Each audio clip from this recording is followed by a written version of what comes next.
Assalamualaikum warahmatullahi wabarakatuh. Alhamdulillahi rabbil alamin. Allahumma salli ala sayyidina Muhammadin wa ala alihi wa ashabihi ajma'in. Ya Allah, Allahumma inna nas'aluka ilman nafi'an wa rizqan thayyiban wa amalan mutaqabbalan. Allahumma inna ala zikrika wa syukrika wa husni ibadatik. Wahai Allah yang maha menatap, golongkan kami menjadi orang yang selalu merasa ditatap oleh-Mu, sehingga tiada satu saat pun kami merasa tersembunyi dari-Mu. Wahai Allah yang maha mendengar, golongkan kami menjadi hamba-Mu yang selalu merasa didengar oleh-Mu, sehingga tidak terucap perkataan kecuali perkataan yang disukai oleh-Mu. Wahai yang maha mengetahui isi hati, golongkan kami menjadi orang yang selalu merasa Engkau tahu isi hati ini, sehingga tiada terlintas di hati ini kecuali perasaan yang Engkau sukai. Wahai Allah, istiqomahkan kami dalam iman, amal soleh. Taqabbal minna ya karim.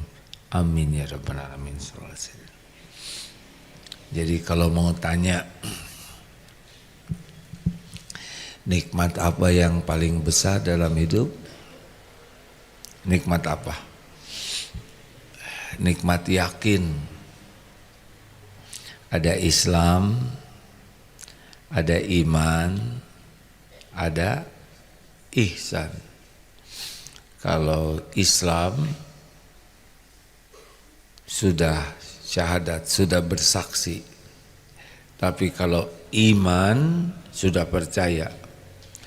Kalau ihsan itu yakin. Orang yang berakhlak baik lebih mudah beriringan dengan tingkat yakin. Contoh, man kana yu'minu billah wal yaumil akhir falyaqul khairan aw liyasmut. Barang siapa yang beriman kepada Allah dan hari akhir, hendaklah berkata baik atau diam. Semakin yakin Allah maha dekat, maha mendengar, maka semakin jaga lisan. Kenapa orang banyak celetak-celetuk, banyak komentar, banyak bicara yang tidak perlu? Itu mesti karena tingkat keyakinan kepada Allahnya kurang. Jadi keimanan kita terukur dengan cara kita bicara. Kalau orang sudah yakin Allah maha mendengar, malaikat mencatat ma yalfizu min qaulin illa ladaihi raqibun atid. Kalau orang yakin malaikat mencatat setiap perkataan, nah itu akan lebih hati-hati bicara.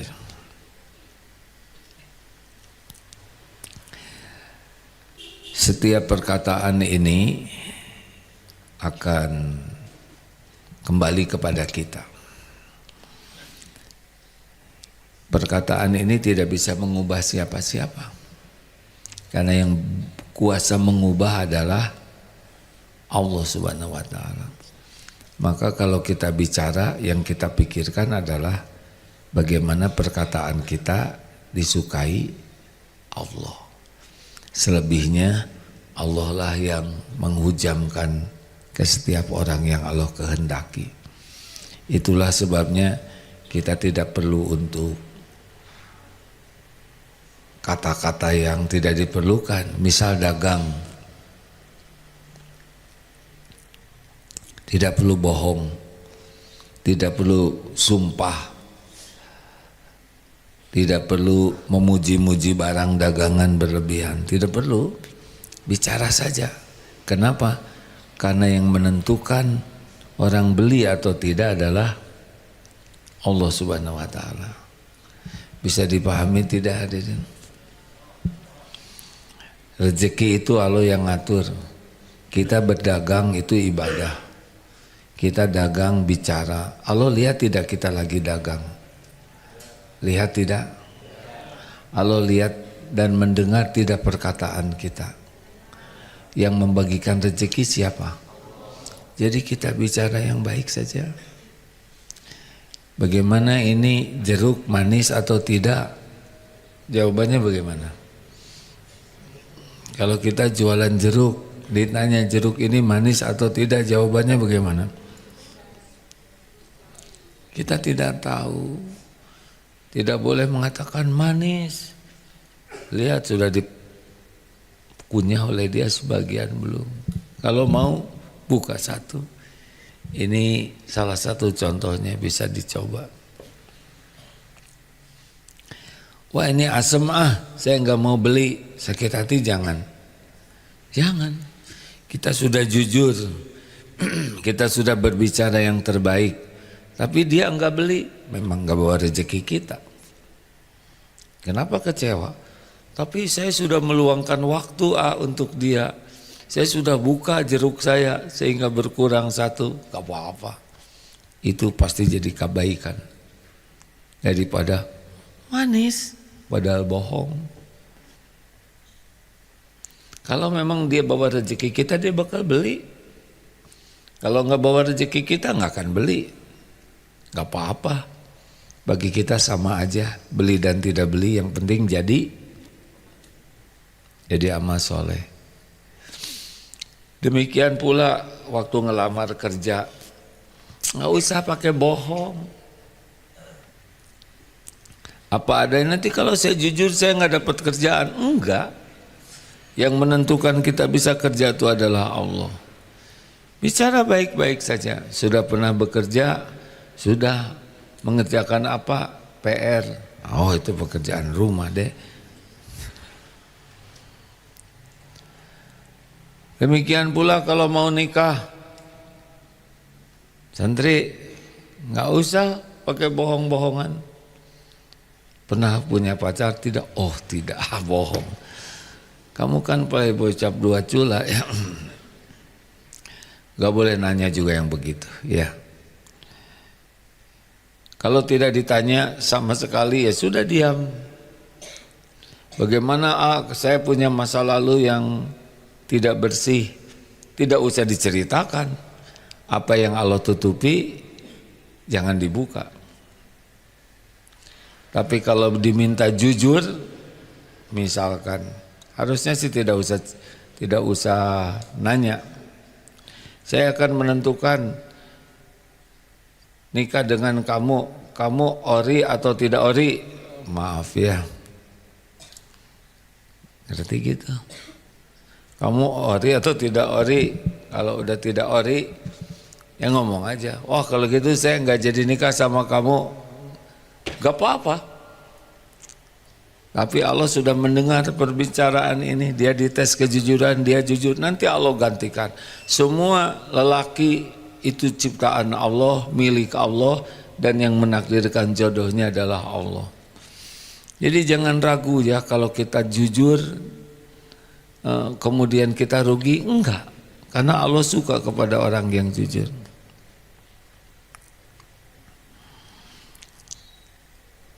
Lalu misalkan sedang beda pendapat di rumah. Misal kita dituduh melakukan sesuatu, padahal kita tidak melakukannya, bukan hanya di rumah, di mana aja lah. Allah tahu tidak kita tidak melakukannya? Tahu tidak? Misal santri disangka nyontek, padahal tidak nyontek. Kamu nyontek ya, marah jangan. Marah jangan. Mau ngapain marah? Izin Allah bukan kita disangka sesuatu yang tidak kita lakukan. Sebagai apa? Ujian sama dengan waktu kita dipuji, dengan waktu kita difitnah sama. Sama-sama apa? Sama-sama ujian. Ada episodenya kita dipuji-puji, ada episodenya kita dicaci, sama ada waktu-waktunya. Wah, kamu nyontek ya? Ya. Dipanggil oleh guru. Kamu nyontek nak? Alhamdulillah tidak bu. Tapi teman-teman mengatakan nyontek. Alhamdulillah tidak. Saya tidak percaya. Kalau tidak percaya ke saya tidak apa-apa bu. Itu urusan ibu guru dengan Allah. Urusan saya adalah saya berkata yang sebenarnya. Saya tidak menyontek. Kamu akan dikeluarkan, gak ada masalah bu. Yang paling penting Allah tahu saya tidak nyontek. Allah dengar tidak percakapan itu? Nanti Allah tolong. Apa susahnya ngebulak balik hati? Semuanya adalah ujian. Bertahanlah untuk tetap berkata yang baik, tidak emosional. Apakah perkataan kita bisa mengubah orang lain? Tidak. Tidak. Tidak. Yang bisa mengubah adalah Allah. Maka bicara tuh sebagai ibadah saja. Ini udah berulang disampaikan. Qadarullah yang bicara ini diuji sebagai pembicara. Apakah Agim bisa menyolehkan orang? Pasti tidak. Apakah saya bisa mengubah yang mendengar? Enggak juga. Jadi kenapa bicara sebagai amal soleh saja ini?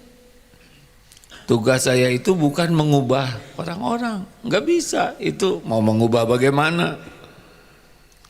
Tugasnya itu adalah satu, meluruskan niat.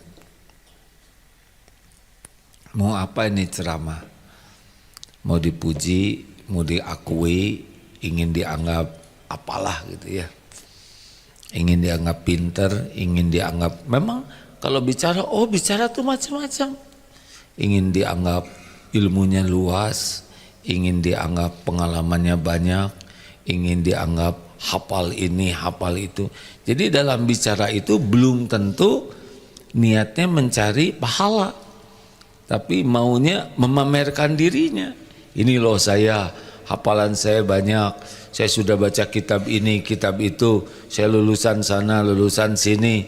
Terus berusaha mengungkapkan yang sepanjang bicara itu intinya hanya ingin mengangkat dirinya, memamerkan dirinya, supaya diakui orang lain, supaya dikagumi orang lain.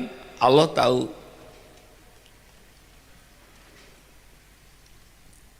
Kita nggak penting diakui, dikagumi orang. Yang penting perkataan kita disukai Allah, jadi amal soleh. Makanya guru-guru yang tingkat keyakinan ke Allah sudah tinggi, tidak banyak bicaranya, tapi banyak manfaatnya. Kenapa? Allah yang memberikan hadiah, orang lain berubah, pahala untuk guru ini. Jadi adik-adik santri kalau nanti jadi penceramah, tidak usah merepotkan diri ingin dikagumi dengan cara yang tidak jadi amal soleh. Tidak usah kita menyengsarakan diri dengan sibuk kata-kata yang indah, atau bukan tidak boleh ya, sibuk yang ujungnya A semua. Saya mau kemana? Pusing susah. Biasa saja. Termasuk kalau nanti harus doa dan muhasabah, tidak penting orang lain jadi nangis. Ini kalau muhasabah diusahakan, kalau belum ada yang nangis dia jengkel. Ya Allah, ini bebal-bebal ini. Terus kalau ada yang menjerit, sukses. Enggak, yang penting doa itu diijabah oleh Allah. Jadi bicaralah nanti secukupnya, niatnya cari keridhaan Allah, cari pahala. yang kemudian disampaikannya benar, tidak usah mengada-ada. Kalau taunya segini ya segini saja. Wah kalau gitu nanti kita dianggap bodoh. Loh kan bodoh, itu bukan penghinaan, itu kenyataan. Kalau kita dianggap bodoh sakit hati jangan. Lah kita kan bodoh. Itu tidak boleh kita menyebut bodoh ke orang. Tapi kalau orang nyebut bodoh ke kita, ya memang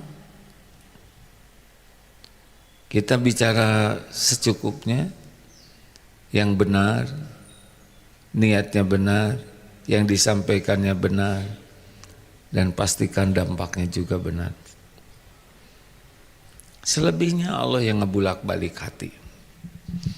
Apakah sesudah ceramah ini ada yang menjadi lebih terbuka hatinya, lebih yakin, lebih tenang? Itu pasti Allah yang melakukannya. Nanti ujiannya datang. Aduh terima kasih Ustadz ya, sesudah dengar ceramah Ustadz hati saya jadi tenang, kemudian saya jadi semangat. Itu baru sedikit, gagal hadirin. Nanti Allah menguji itu, orang datang berterima kasih, aduh suami saya sesudah diceramahin sekarang jadi baik. Jadi baik itu suami bukan karena ceramah seseorang, jadi baik itu karena hidayah taufik Allah. Mungkin doa dari orang tua, mungkin kesabaran dari istrinya, mungkin jeritan anaknya, mungkin pernah ada orang yang mendoakan dan nyumbang doakan. Qadarullah lewat penceramah sampai ilmu itu. Bagaimana dong tentang penceramah? Kalau dia ngaku-ngaku dirinya berjasa, nggak ada pahalanya. Kalau yakin yang mengubah adalah Allah, insya Allah jadi pahala. Ini ada guru, para guru tidak boleh merasa wah itu murid saya dulu saya ngedidik tuh. Ujian pesantren ini banyak Allah takdirkan datang ke sini belajar. Banyak hadirin dengan berbagai program. Katanya yang saya dengar bisa 18.000 sampai 20.000 amanah Allah yang digerakkan ke pesantren ini setahun dengan berbagai program ya. Kalau ada yang berubah sesudah pesantren di sini itu pasti Allah yang mengubah. Kenapa berubah? Ya enggak tahu, mungkin doa neneknya, mungkin kebaikan orang tuanya, jeritannya, atau dari temannya, atau dari dia pernah sedekah, atau dia pernah ngasih makan seekor kucing, tidak ada yang lihat, tidak diposting, dan Allah pasti lihat, Allah ridho, dapat hidayah, dapat taufik. Nah guru-guru di sini, termasuk pesantren, termasuk yayasan, tidak boleh merasa berjasa. Jangan toh lihat hasil didikan kami, gak, kita aja nggak bisa ngedidik diri sendiri. Syukuri saja. Tidak usah disebut-sebut, oh itu dulu lulusan di sini nih, gak ada perlunya. Itu dulu kami yang mendidik saya, ini yang ngajarin. Lakukan, lupakan, lakukan. Tapi dia nyebut gitu kok sesudah kami ya sudah berarti kita diuji jadi jalan. Tapi kita juga jangan sok tawadu ya. Oh tidak, itu mah Allah. Padahal dia merendah untuk mengangkat. Dia sengaja acting merendahkan hati. Saya ini orang bodoh, diijabah aja jadi culun. Udah nggak usah acting ya. Kalau nanti kita ditakdirkan ada orang berterima kasih, alhamdulillah. Semuanya karunia Allah. Udah cukup. Karena kalau mulai kepanjangan, saya ini kan tidak bisa apa-apa. Udahlah lebay. Nanti dia acting lagi, merendah, tapi tujuannya supaya meningkat pujiannya. Bapak mah rendah hati. Oh tidak.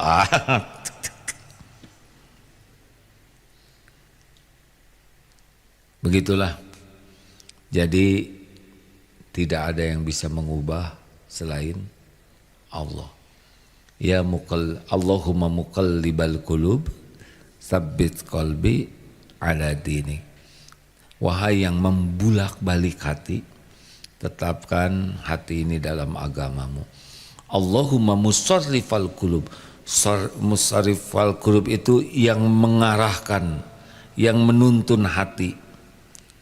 Sarrif qalbi, tuntun, arahkan hati ini ala ta'atik, dalam ketaatan kepada Allah, atas ketaatan kepada Allah. Semuanya, bukan hanya kita. Setiap hati Bani Adam ada di dua jari jemari Ar-Rahman. Oleh karena itulah penting bagi kita bicara itu tidak usah mengada-ada. Secukupnya saja. Karena yang menentukan orang lain bisa paham, setuju, mengakui adalah kita. Allah yang membulak-balik hati.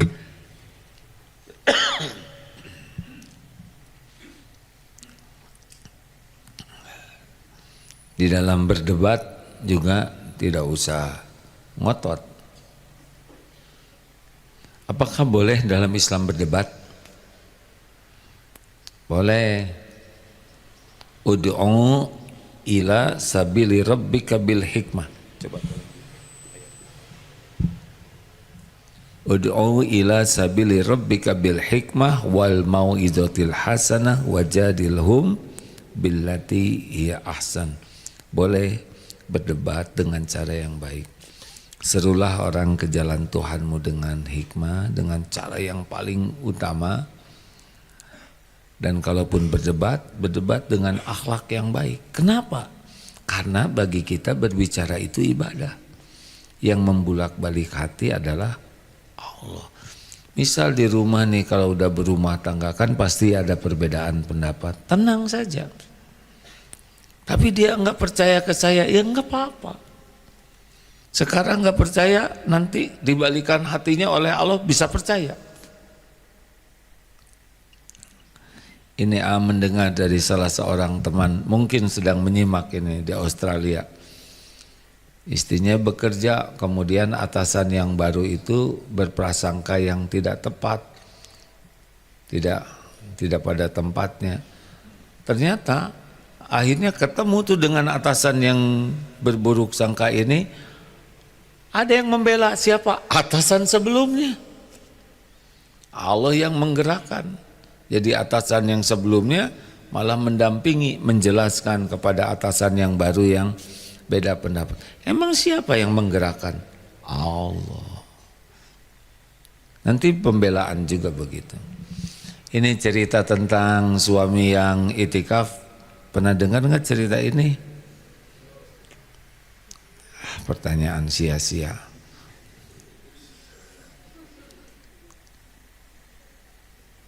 Bu, ini cerita ya, cerita fiktif.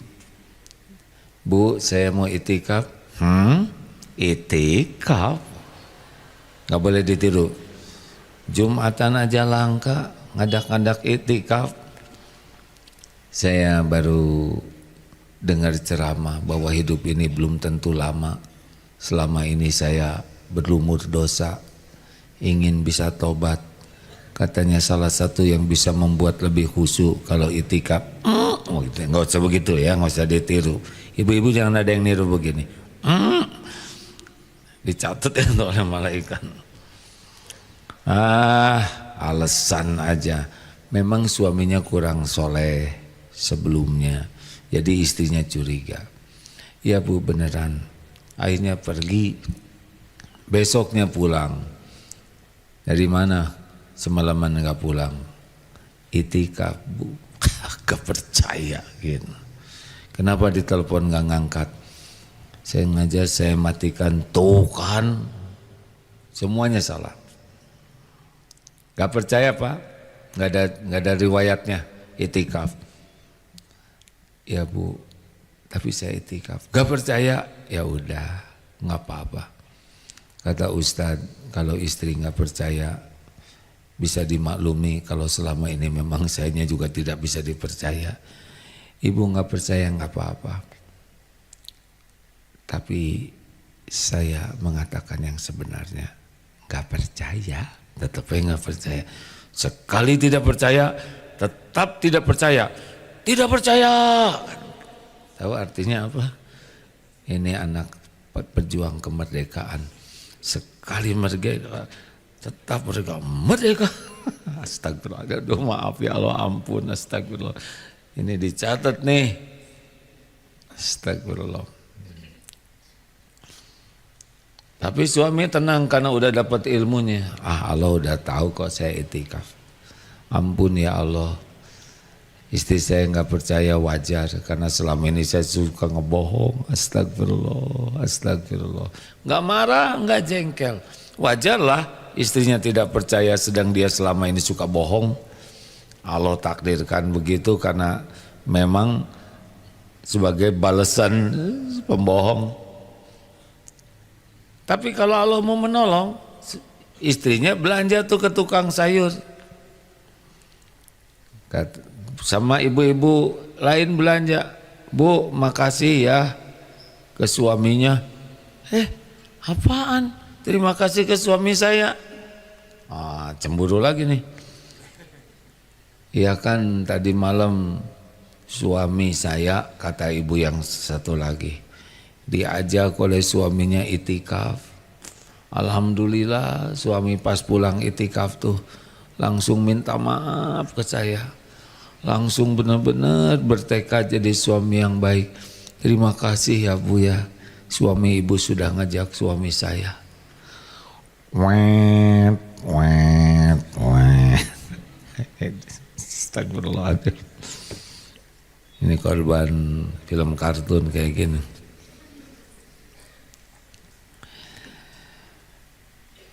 Istri jadi tahu tuh bahwa suaminya benar. Cara Allah ngebela nggak harus kepikir oleh kita.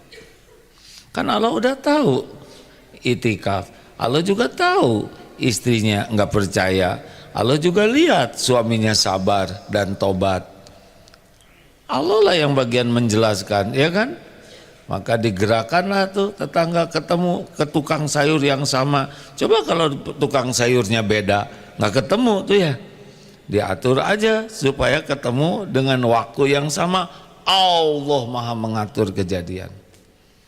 Nah, pulanglah ke rumah tuh istri dengan perasaan rasa bersalah karena sudah curiga. Mas, kulo susah. Minta maaf teh bahasa Jawa teh apa?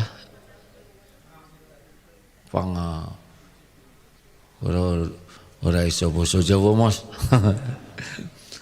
Pangapunten dah gitulah ya. Mas, maafkan saya ya.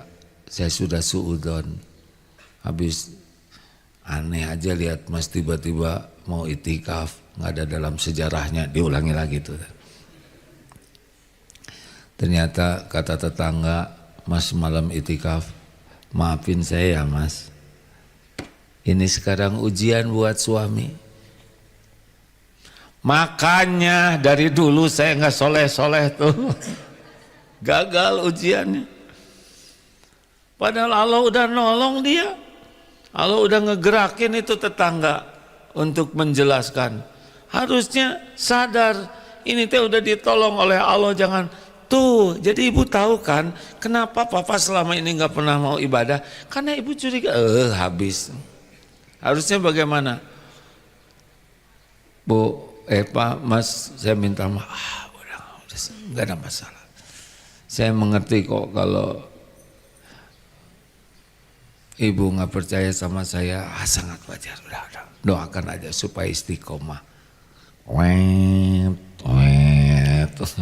Lulus enggak? Kata istrinya, wow, keren, so sweet. Jangan Bu, jangan sweet, karena saya diabetes, katanya. Nggak nyambung. Begitulah. Gimana Ustadz Farudin akan menambahkan atau kita forum tanya jawab aja?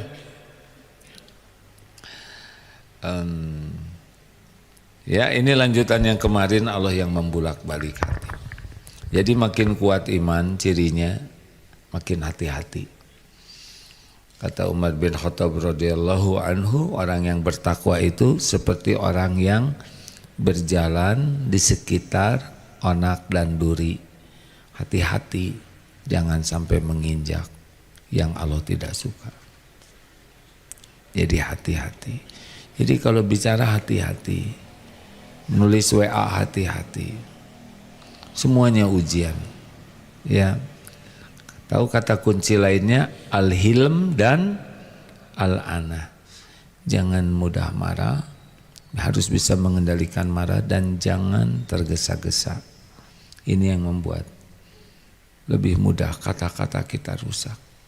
Tahan. Kalau marah, kalau lihat tidak kita marah, lihat tidak, suka tidak. Kecuali marahnya Rasulullah SAW, alasannya benar, niatnya benar, caranya benar. Marah Rasul juga, tapi hasilnya Allah ridho dan orang dibuat berubah. Tapi kalau marah kita, pakai dong otaknya, dasar otak udang. Kata yang dimarahin, emang udah gak ada otaknya? Ngelawan lagi, dasar monyong. Nah yang monyong jadi dia ya kan. Kalau orang sudah marah, lihat apa yang Allah takdirkan, wajahnya jadi jelek, kata-katanya jadi seperti orang tidak berpendidikan, badannya juga jadi tidak sehat, sorotnya jadi tajam. Tenang sajalah, karena yang bisa mengubah orang bukan kemarahan kita. Yang bisa mengubah adalah Allah. Ada saatnya kita tersinggung, kecewa, jengkel, sakit hati, terluka. Ya, itu episodenya ada. Sabarlah. Allah lagi menggugurkan dosa. Allah lagi memberikan ladang pahala sabar. Allah sedang mau mengangkat derajat kita. Sabarlah. Jangan mengeluarkan kata-kata yang tidak baik. Pokoknya kalau lagi jengkel, diam. Tarik nafas, lalu keluarkan.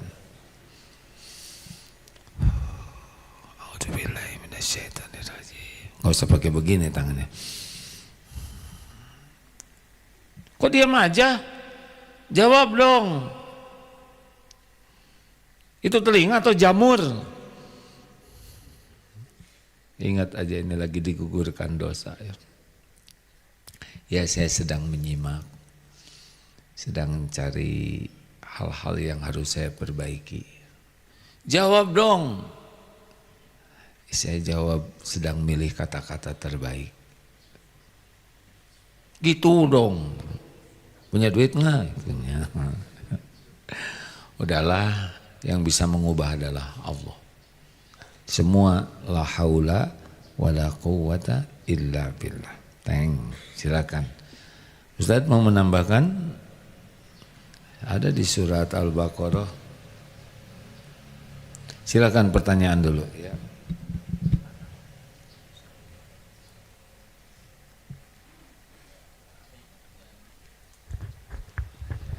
Iya Pak, silakan. Silakan Pak, saya lagi cari ayatnya. Ya silakan. Boleh mikrofonnya dipinjamkan?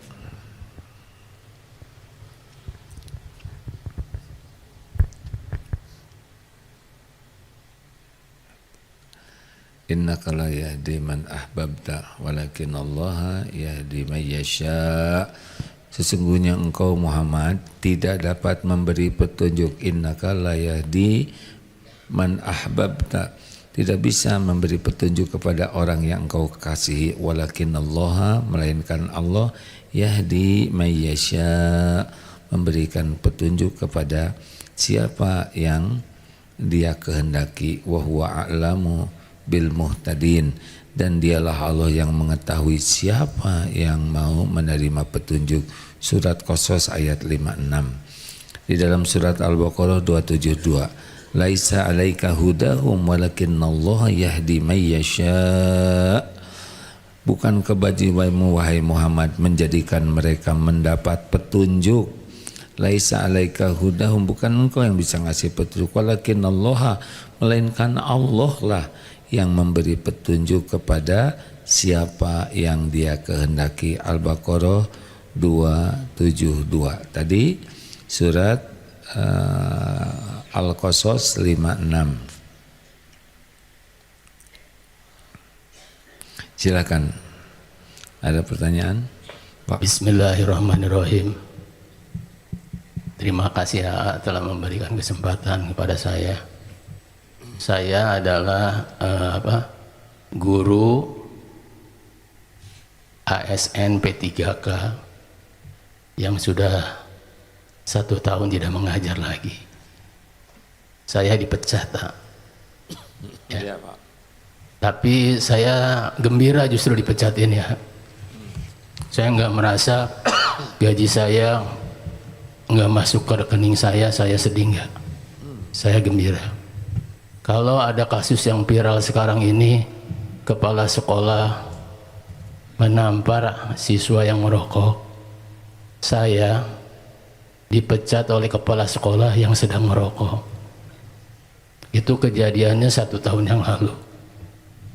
Ya, saya adalah guru di SMK Negeri 7 Kota Bekasi. Nggak usah disebutin. Nggak apa-apa, ini supaya jelas karena saya bukan untuk menjadi ASN lagi. Saya hanya ingin memberikan masukan. Yang perlu aja, yang ya. perlu saja. Kenapa saya dipecat? Karena tahun 2014 saya melaporkan pungli di Kota Bekasi. Saya telepon kepala LPMP Jawa Barat. Alhamdulillah Pak Toto. Jadi begini pertanyaannya, nggak usah nyebut nama, nggak usah nyebut sekolah, karena ini kan pertanyaan, betul tidak? Yeah. Mending begitu saja, supaya tidak ada yang tersinggung, tidak ada yang terluka. Pertanyaannya apa? Pertanyaannya, saya di hari santri ini, saya ingin guru-guru itu lebih serius, terutama guru-guru dari PNS. Jadi di sekolah itu mereka harus mengajar. Jangan sampai meninggalkan anak-anak yang berangkat dari rumah ke sekolah, dibiayai oleh orang tuanya, tapi mereka tidak mengajar. Sedangkan saya, menurut undang-undang saya mengajar, mengevaluasi siswa, tapi saya diperlakukan, dipersekusi seperti ini gitu. Baik. Terima kasih ya. Ya, terima kasih. Kalau kita menyebut pihak-pihak, ya, mungkin pikirannya berbeda dengan yang kita pikirkan. Jadi lebih aman, sampaikan saja. Bagaimana agar orang lain, itu juga rada susah nyuruh orang. Menurut kita tidak mengajar, padahal boleh jadi mengajar tapi kita nggak lihat. Apa sih yang paling penting dari sebuah kejadian? Evaluasi diri. Kegagalan kita mengevaluasi diri adalah karena kita terlalu sibuk mengevaluasi orang lain. Semakin kita fokus orang lain salah, pasti kita fokus orang kita yang paling benar. Kalau kita sudah merasa kita paling benar, itulah kesalahan yang utama kita. Bolehkah kita mengoreksi yang lain? Boleh, boleh. Kita disuruh untuk amar ma'ruf nahi mungkar. Tetapi jangan sampai lalai mengoreksi diri kita sendiri. Kita akan bertenaga dengan izin Allah memperbaiki orang lain sesudah kita bisa memperbaiki diri. Allah tahu kita memperbaiki diri, Allah kasih hadiah diri kita jadi jalan perbaikan bagi orang lain. Tapi kalau kita ke diri saja enggak bisa, apa yang bisa dilakukan? Kan? Kita aja tidak manfaat bagi diri kita sendiri. Bagaimana kita bisa memperbaiki diri? Awalnya dari jujur melihat kekurangan diri. Kalau kita tidak bisa melihat kekurangan diri, kita nggak bisa tobat. Kalau nggak bisa tobat, nggak bisa memperbaiki diri. Kalau nggak bisa memperbaiki diri, boro-boro oleh Allah dikasih hadiah memperbaiki orang lain, diamanahi diri sendiri aja nggak beres. Pesantren ini belajar membuat rumus 3M. Apa? Kalau kita ingin mengubah Indonesia yang diawali dengan M pertama apa? Mulai dari diri sendiri. Yang kedua, mulai dari hal yang kecil. Aduh, saya dicatat ya, astagfirullahaladzim. Yang ketiga, kagok satu lagi. Mulai saat ini. Ulangi 3M, satu apa? Kurang lama M-nya. Kalau kita ingin mengubah apapun, ubah diri sendiri. Kalau kita ingin berbuat yang besar, mulai dari yang kecil. Lah yang kecil aja nggak bisa, gimana pengen berbuat yang besar? Kan? Kalau kita ingin berubah, sekarang mulailah saat ini. Kenapa? Nanti mungkin udah mati. Terima kasih Pak. Mim, pertanyaan.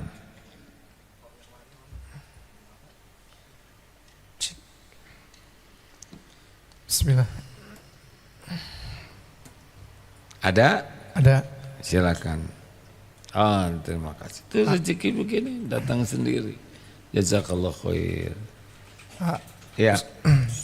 Tanda-tanda jodoh itu seperti apa? Aku pernah menikah tanpa diberi nafkah. Tanda-tanda apa? Diberi. Mim yang jelas. Tanda-tanda apa? Tanda-tanda jodoh. Pernah diberi nafkah kemudian bercerai. Mim. Pernah nikah tapi tidak diberi nafkah. Kemudian bercerai. Kenapa Hamim tidak memberi nafkah? Astagfirullahaladzim. Maaf Mim.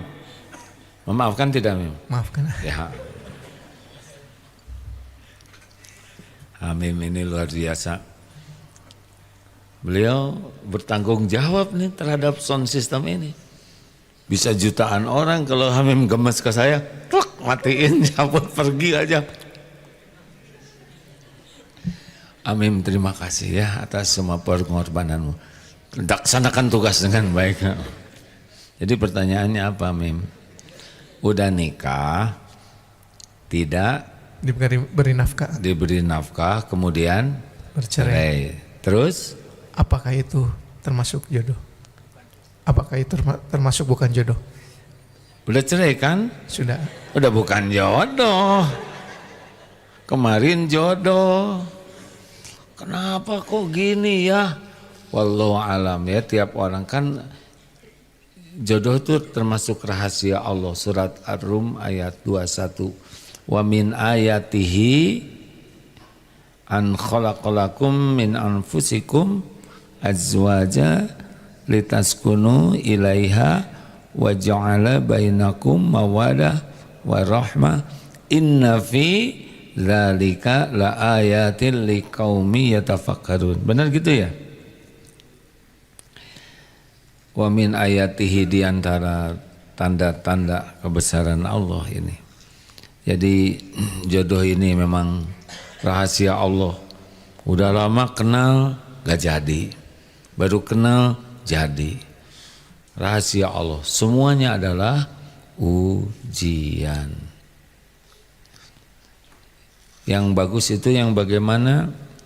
Yang nikah jadi makin takwa dua-duanya. Nah, bahagia itu bukan karena cinta satu sama lain, bahagia itu karena ketakwaannya. Jadi kenapa ada rumah tangga yang sakinah? Karena ketakwaan. Kalau dua-duanya takwa bagus. Mungkin ada yang satu setengah kurang takwa, yang satu istrinya takwa, atau yang sebaliknya, ada yang suaminya. Tapi mereka benar-benar berusaha menjadi lebih baik, Masya Allah. Nah, gimana kalau pisah? Kalau pisah membuat dua-duanya jadi lebih takwa, itu insya Allah kebaikan juga. Kalau bareng jadi dosa, tapi misah, tapi semuanya juga biiznillah. Tidak ada yang keluar dari takdir Allah. Semuanya ujian, ya. Daun jatuh saja ada catatannya di Lauh Mahfuz. Jadi gimana kalau saya belum punya jodoh? Ya minta sama Allah. Berusaha sekuat tenaga melayakkan diri diberikan pilihan Allah yang terbaik. Kok teman saya nggak pakai istiqoroh langsung ada jodohnya? Kenapa saya udah tahajud belum? Atau jangan ngomong ke saya. Terus saja bilang ke Allah, ada waktunya. Kalau setiap ingin terjadi nggak rame. Misalkan ada seorang akhwat ditaksir oleh 1000 lelaki nih, oh ini baik nih, terus diijabah, kan berantakan ya kan. Harus siap. 999 kecelek ya kan. Begitulah. Ada lagi dari masjid? Silakan. Boleh acungkan tangannya supaya mikrofonnya dikirim ke sana. Kalau tidak ada mikrofon saya tidak bisa mendengar. Kalau tidak ngacung juga tidak bisa sampai mikrofonnya. Jadi bukan coba angkat tangan. Nah itu salah, itu penodong misalnya, angkat tangan. Astagfirullah, bergurau itu hadirin. Sejujurnya saya ini waktu kecil punya bakat bodor yang besar. Jadi cenderung apa-apa bisa jadi lucu. Nah sesudah semakin mengenal Allah, ditahan hadirin. Tapi bakat itu tetap ada. Jadi orang mengemodor itu susah ya nggak? Sekalinya ngebodor cuma dia sendiri yang ketawa. Saya ujiannya gampang punya ide, harus ditahan. Silakan, tuh gitu aja lucu ya kan? Ya. Assalamualaikum AA, izin bertanya. Ini pertanyaan dari teman, tapi malu, jadi sama aku ditanya. Gini ya, nada. Emang santri ini mungkin nama saya harus diganti. Assalamualaikum AA, itu gimana nada itu? Assalamualaikum AA. Yang rada gimana gitu, jangan terlalu. Udahlah, tidak boleh banyak berharap. Salah saya memang. Ya dek. Lanjut silakan, maaf. Pertanyaannya, bagaimana cara mencari jodoh yang baik dan benar?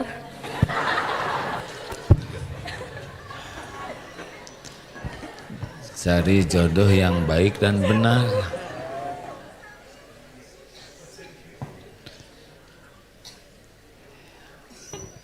Ingin yang bagaimana, dek?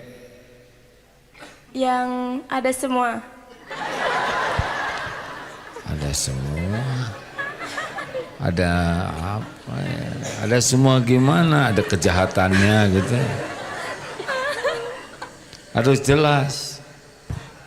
Jadi pengen tahu juga nih, dalam pandangan wanita seperti apa lelaki yang diharapkan. Coba tolong sebutkan, nanti akan beri satu jawaban simpel seperti apa kalau mau nyari.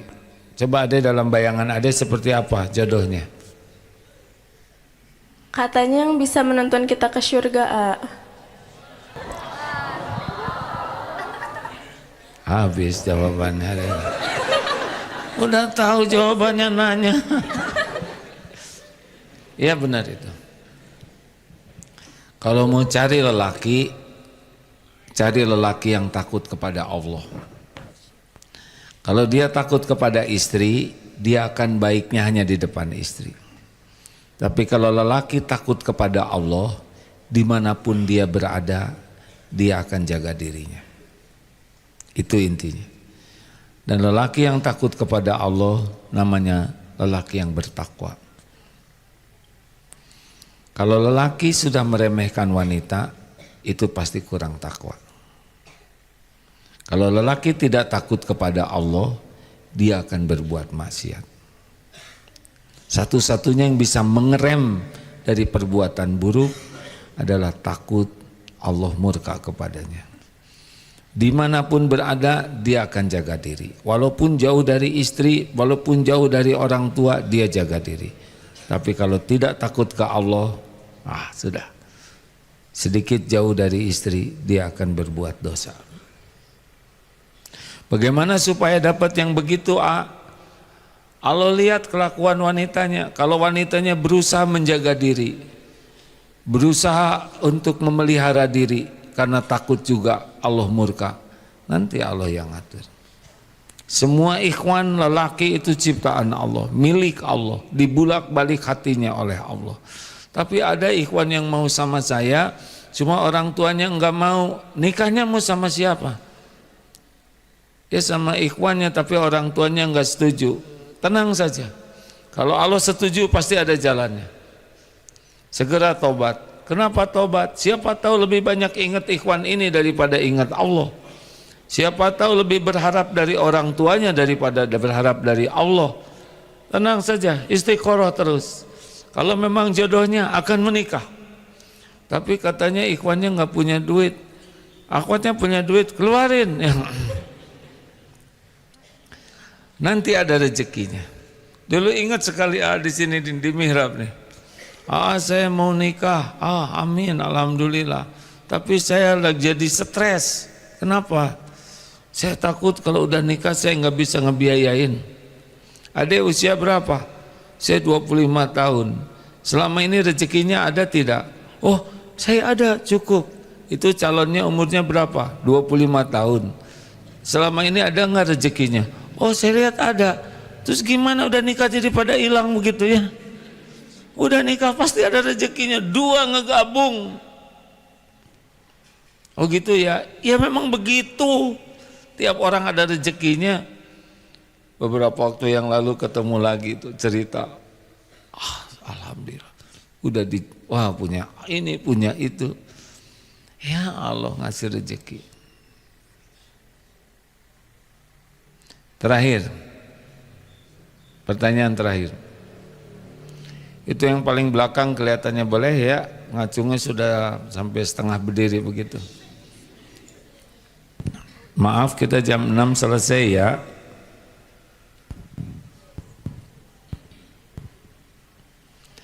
Ya terima kasih. Bismillahirrahmanirrahim. Saya akhir-akhir ini sedang dalam mungkin Allah sedang mengirimkan cintanya ke saya. Saya sedang ada masalah. Anak saya yang saya banggakan dulu juga sekolah di Darut Tauhid, sedang apa yang menjadi harapan saya itu berbalik gitu. Terus saya juga secara ekonomi sedang dalam kesulitan. Terus hubungan dengan kolega kerja itu sedang tidak baik. Mungkin saya sangat Allah, saya tahu pasti ini adalah teguran atas dosa-dosa saya. Terkait tadi AA menjelaskan tentang perkataan yang baik atau diam ya. Saya tahu gitu. Mungkin selama ini saya banyak ucapan-ucapan saya banyak menyakiti orang atau tidak baik gitu. Nah, pertanyaan saya kesini pun sedang dalam ikhtiar saya untuk saya bertobat dan saya ingin semuanya lebih baik gitu saat ini, tapi udah perjalanan hampir 2 tahun belum selesai juga. Apa yang harus saya lakukan dan mohon doanya segera selesai gitu. Saya sangat ingin memperbaiki diri dalam banyak hal. Apa yang harus saya lakukan, begitu aja. Baik. Terima kasih. Terima kasih Ibu. Tidak ada kejadian sia-sia, tidak ada kejadian kebetulan. Ibu berada di sini juga dengan takdir Allah. Ibu juga bertanya dengan takdir Allah. Insya Allah banyak mendapat manfaat dari pertanyaan ibu ini, karena sebetulnya ibu mewakili yang hadir ini. Benar?